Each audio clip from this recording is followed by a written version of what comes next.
Mimi naotaka na muomba naibu wa rais Profesa Kindiki afungue milango ya ofisi ya naibu wa rais, iwe ni ofisi ya Wakenya, isiyo ni ofisi ya watu wa Mount Kenya, isiyo ni ofisi ya watu ambao walipiga kula kutoka upande ule, isiwe ni ofisi ya wachache. Na tunataka hiyo hadithi ya wanahisa iishe katika taifa la Kenya, ili tuanze kuonekana sisi wakaaji wa Mount Kenya kama Wakenya wengine. Na pia ningewaomba wakaaji wote wa Mount Kenya, mambo ya Gachagua iishie hapo. Tusianze kufuata hiyo story kuendelezwa. Msimamo umetoka kutoka kwa bunge na naibu wa rais mpya amekalia kiti. Kwa hivyo tusianze kusukuma vita zaidi kwa Gachagua tena. Sasa tufungue ukurasa mpya kama watu wa Mount Kenya, na pia nimuulize Gachagua afanye na sisi, afanye na Kindiki, na sisi tufanye na Kindiki. Mimi yangu leo ilikuwa ni kutoa shukrani kwa bunge na kumwalika Bwana Kindiki katika Mount Kenya akuje tufanye kazi na yeye, na pia nimwalike Rigathi Gachagua pia asikuwe na kinyongo. Hiyo mambo imepita, hiyo ni historia.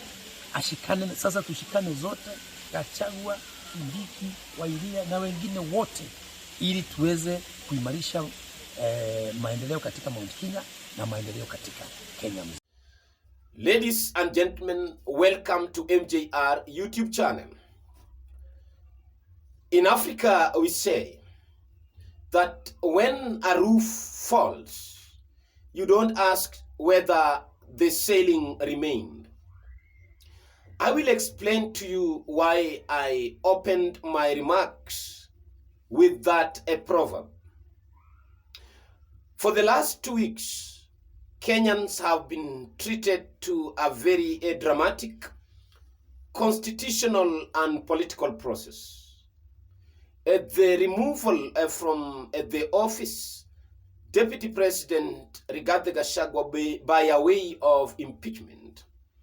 An impeachment which was marred with a lot of controversies.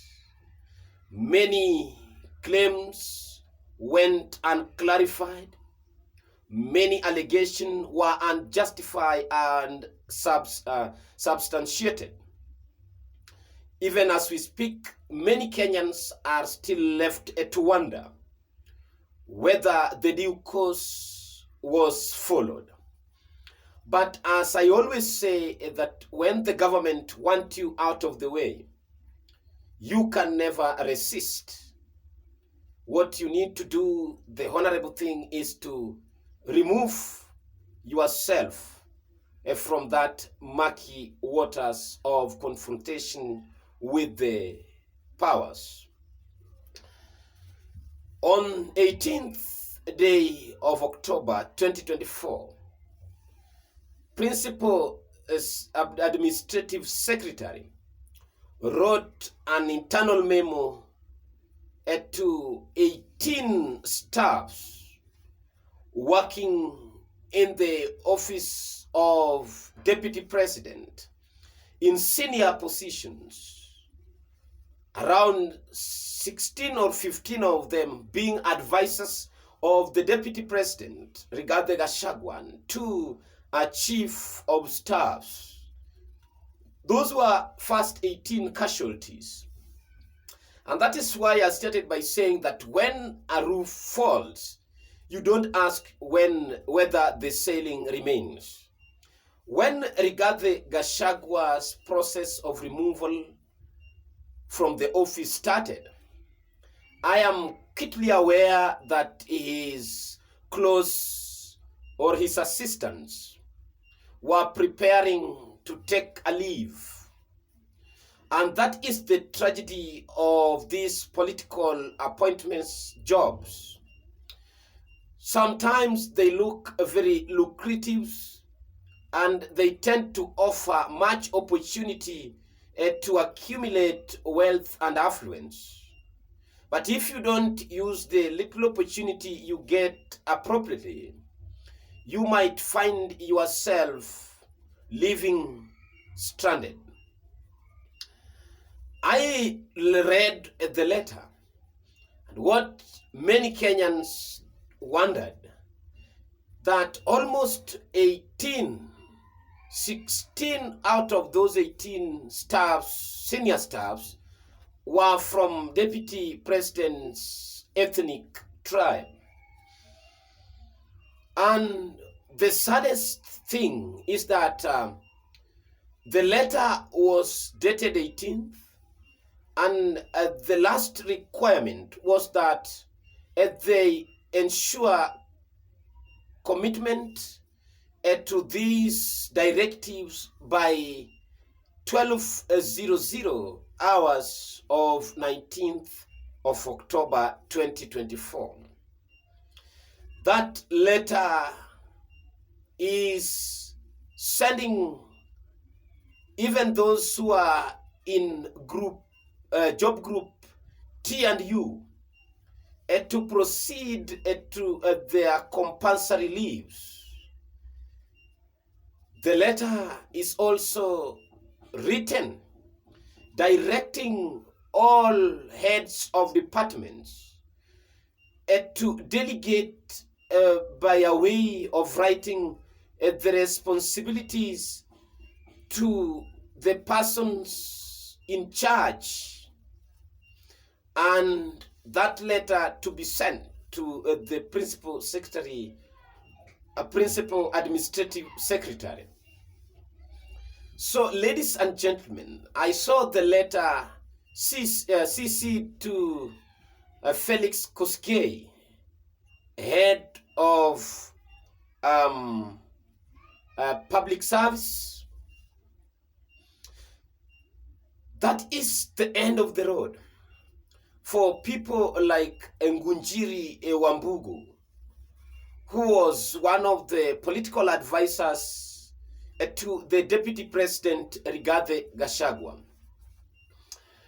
The court yesterday, sitting in Kirinyaga and Milimani, had given some orders, which lawyers are saying that they are the most powerful orders ever to be given. They say that it is a 360 degrees order, according to Charles Kanjama, senior counsel, that order can can stop something that had happened or which is happening or in the future. It is the most highest order that can ever be given by a court of law. So that order was issued after the affidavit that was shared by the legal team of the Deputy President Rigathi Gachagua, trying to stop the swearing in of Kithure Kindiki. And the judges agreed that the allegation they raised indeed want to be adhered to, are legitimate and are proper. And under a working constitution, the court of law must do some interpretation on the areas which Kenyans are not understanding in the law.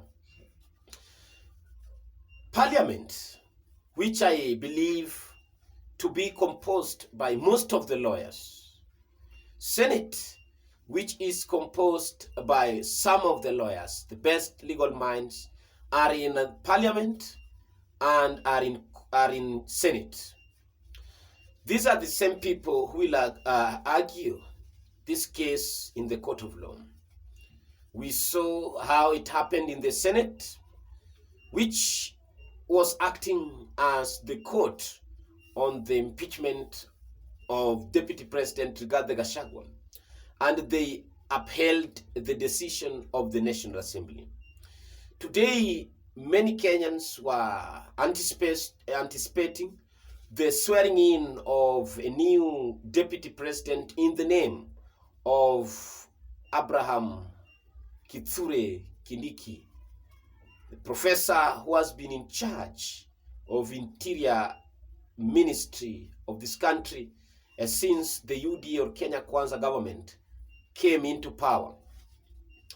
At the moment, the temperature and the mood of Kenyans is that they are confused. Many are still trying to come to terms with the constitutional process, which has affected largely those around the deputy president. Kenyans are debating this issue on different perspectives, and all the indices are showing that Kenyans are still divided ethnically. So ladies and gentlemen, thank you and may God bless you.